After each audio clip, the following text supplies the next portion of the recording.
Hey everyone, welcome back. Today we will be looking into setting up Salesforce DX MCP with Claude Code in IntelliJ. On the left side, you're seeing my latest blog on how to set it up step by step. And on the right side, you're seeing IntelliJ. Today we will run through this blog step by step, and we'll see how to set up a Salesforce DX MCP with Claude Code. I'll make sure to drop this blog in the description so that you guys can follow along with that. So to get started with, know what is MCP and what is Salesforce DX MCP.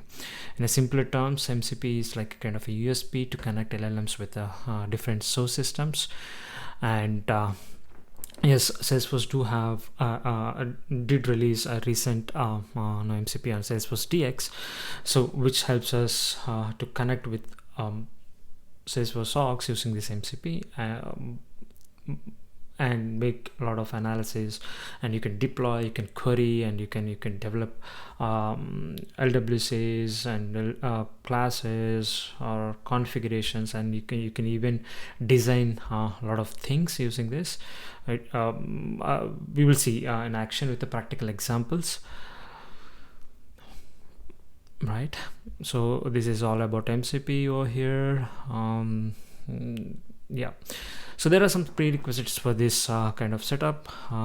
So you might, as I'm using IntelliJ IDEA, you might be using VS Code. The steps would be pretty much similar, but as of today for this demo, I'm using IntelliJ, which is like WebStorm. And Illuminated Cloud is a plugin which is specific to the Salesforce, and you need to have kind of Node.js and CLI. Salesforce CLI is pretty common whether in VS Code or in kind of IntelliJ. Make sure that you have it. On my system, I do have it. I'm expecting we do have it in your VS Code. If not, follow these steps to install it. And the accounts that you require for this particular setup is you can have you need to have a Salesforce Developer Edition, and so as of now I'm using Claude Code. Claude Code comes with a Claude subscription. There are different varieties of subscription. You can just try with Claude Pro, which is $20 a month, and $17 if you go annually. It is $17 per month, I guess. So I'm using that. And so Git, if you're familiar with Git, that should be good, but we are not going to demonstrate Git in this particular demo. And these are the steps to create kind of project in IntelliJ with Illuminated Cloud. So these are step by steps. It is pretty much straightforward of creation of project. So try to follow these steps. On the right side, you're seeing the project which is set up by using these steps, right?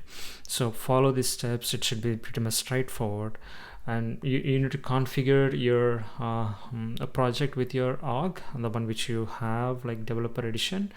Once you set it up, it takes some time to fetch the metadata from the org to your IDE. So I've done that step, and then all the metadata has been retrieved. Now we will jump onto the main topic, like how to configure Claude Code. So for these you need to have Node. Just check whether you have a Node already installed. I have Node installed, and also check npm install. I do have npm installed. If you don't have Node.js, these are the steps that you need to follow. Just go through the link, click on this link, and then get the latest LTS Node version. And there are alternative steps. If you're using Mac, right now I'm using Mac, you can use this command to install a Node. Once that is done, so this is the steps to now let's configure or install Claude Code. And just copy this command and paste it in your terminal.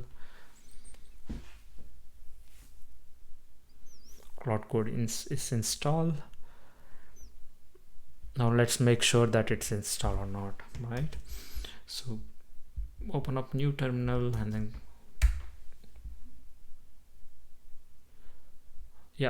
so it's just asking for permission. I'll say yes.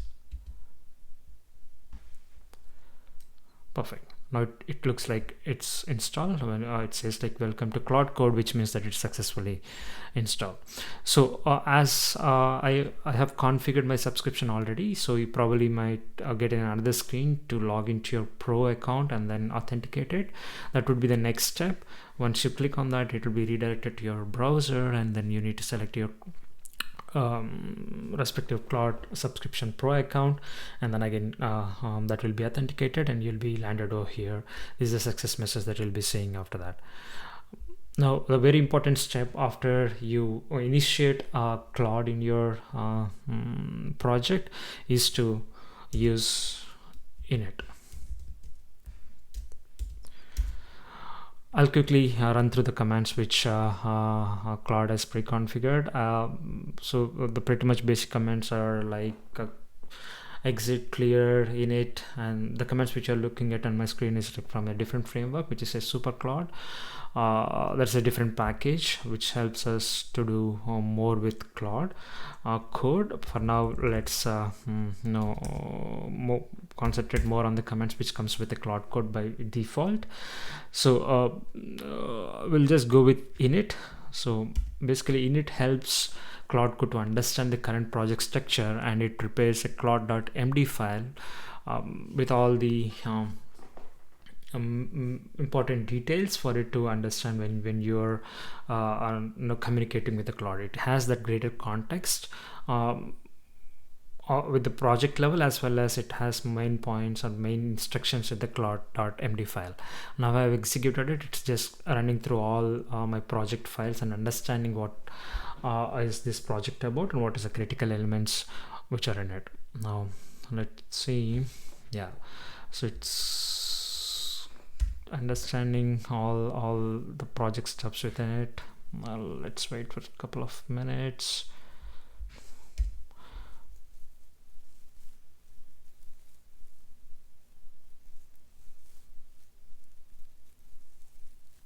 Yeah, it's creating claude.md file. I think let's wait a couple of minutes more.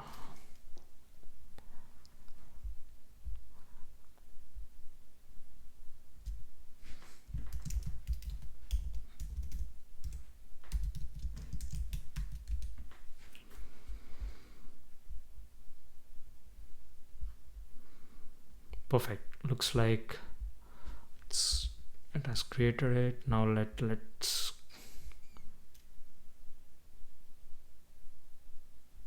check that file. Yeah, it's done. So this is the file which Claude Code is generated. Let me show you how does it look like. Yeah, so it has a greater it fetched all the important details and then put over here with all the important context here. If your project is like pretty complex and it has a lot of classes in it, it runs through it and put down all the important factors here. My particularly this developer instance is pretty new and it doesn't have a lot of configurations within it, so it fetches all the important factors in it and then it stores over here. This is how the claude.md file looks like. You can say it's kind of a memory for the Claude Code when it is communicating with the LLMs, right? And it gives a lot of greater context for it to understand more about the project. Now, yeah, perfect. Now this is done. Let's dive into like some basic commands. I'll just ask Claude Code to explain me this project structure and let's see what it says.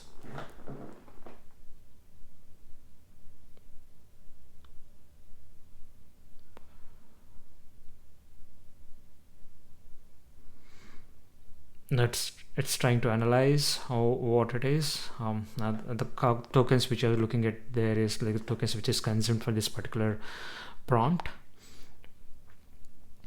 Now let's wait a little more as it is trying to understand entire project structure.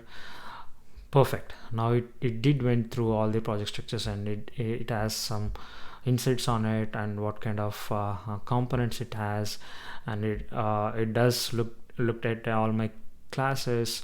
and it says these are the classes that is available, and these are the triggers, and yeah, pretty much all the components it fetched, and it tried to understand what this project is about. Until here we are good, and this is a pretty basic Claude Code functionalities to understand any kind of project. That could be Salesforce, that could be any other projects. It understands what it is about. Now here comes MCP. Now before MCP, what happens is Claude Code can even communicate with the your org using CLI commands, but oftentimes I've seen it does a good job. Sometimes it hallucinates the commands that it needs to be used, like SFDX instead of SF. It uses SFDX, and then it goes like a couple of prompts more, and then finally after 10th prompt or 5th prompt, it does goes in the right direction. Now here comes the MCP, which is from the Salesforce. Now we'll try to configure it, Salesforce DX MCP server, and we'll connect with the Claude Code, right? From now on, I'll be using only the Claude Code interface to install it. As you have seen it, Claude Code is not kind of another IDE. It lives in a terminal. It can work with any kind of IDE. You have Windsurf, you have Cursor, you have VS Code. Claude Code will work with that, right? Yeah.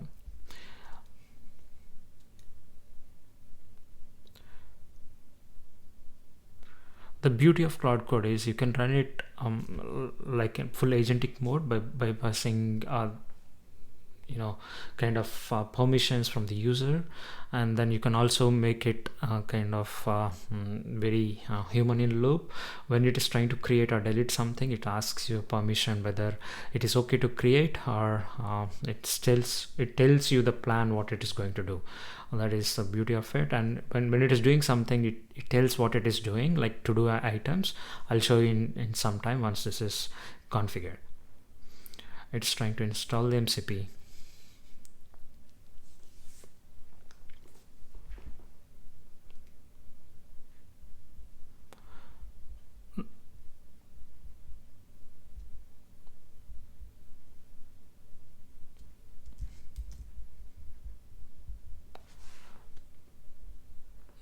Yeah, it's taking a little longer.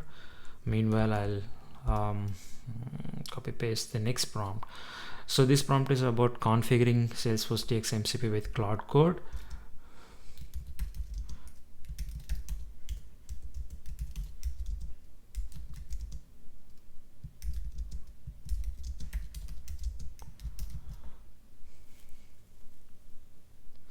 Yeah, so looks like it configured it correctly. Now I'm going to configure Salesforce DX MCP with the Claude Code locally, right? I want to configure this for this particular instance, like this particular project. Now let's see what it does.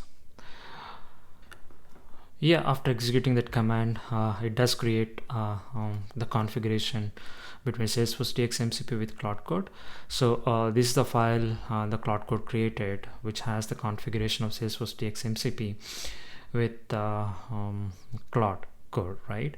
So if you look at it, it's saying to use all the tool sets, and it is gonna use the default org which is connected, whereas in here it's my developer org. Great. Now let's see whether it's really connected or not. Now I'm going to click Claude. It should invoke. Perfect. The command to see whether it is connected or not is like /MCP. Yeah, perfect. Now you're able to see it's connected. It's great. Now we will just go through the scenarios which is in the blog.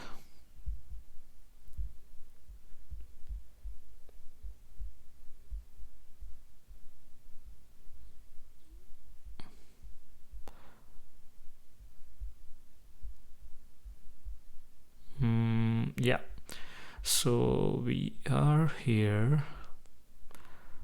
Yes, we are here. Now let's ask Claude Code to show me the schema of account object. Let's see what it does.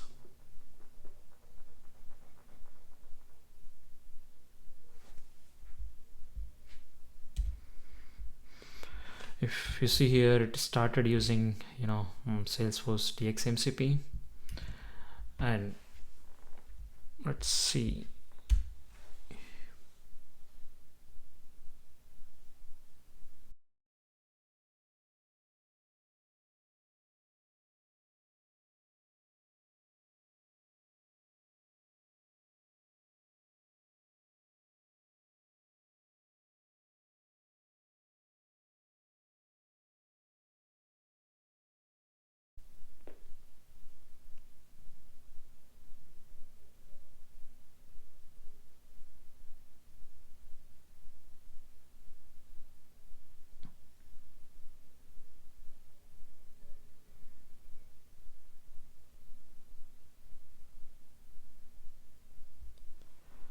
Yeah, it's using Salesforce MCP to fetch, and I can see that it correctly fetched the object definition, and then it fetched all the fields and what type of it is on the object.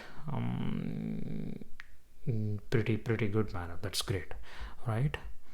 And now let's look into the other comment,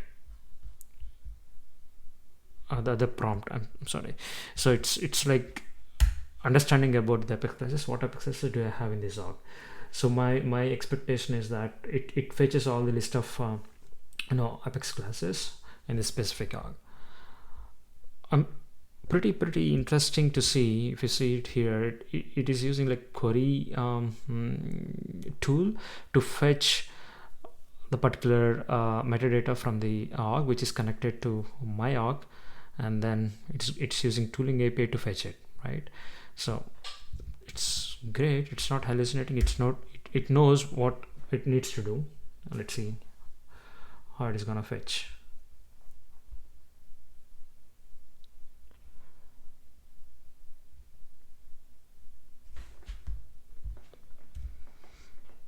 So it's always asks me, takes my permission to do some kind of activity to fetch or some sort of thing. If I don't want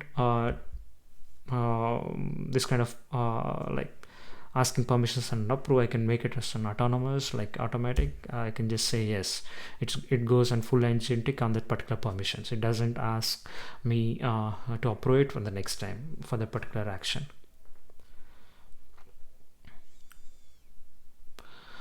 It's already identified there is 3000 plus Apex classes, and it's trying to fetch all those things. Yeah, beautifully it fetched everything, and it's great.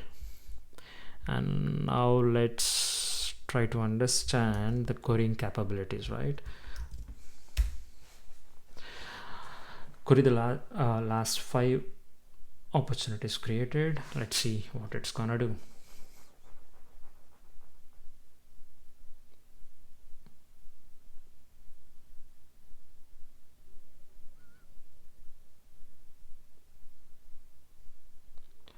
Great, it fetched everything, but I do understand it's not that formatted, but you can make it you can ask it to give it in a proper format so that it can beautify it and then give it back to you. So for now I'm okay with it. So I just want to understand what kind of opportunities we have, so that's good. So I'm going to see the deployment capabilities of it. So I'm asking it to check the deployment status of my recent changes and see what it's going to say.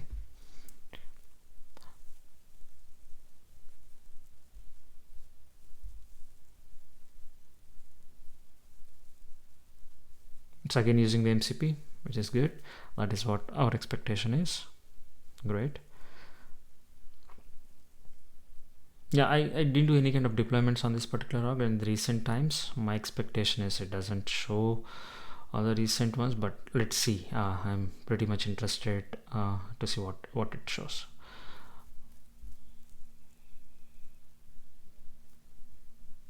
Yeah, that's fair enough. So because I didn't do kind of kind of deployments recently, it says no recent deployments, which is what I'm expecting. So this is kind of a pretty much basics. We can go like an advanced level of kind of to different activities with Claude Code. You can try to understand what kind of org has. You can design on top of it and architect on top of it, and you can just create flows or validation rules with Claude Code, communicating with the Salesforce DX MCP. You can even write code and then deploy it from IDE itself. Previously also we can do that, but right now we can just do it with help of LLM, and then much more we can achieve with this. So this is all about Salesforce DX with Claude Code. Please do reach me out on LinkedIn if you face any kind of issues.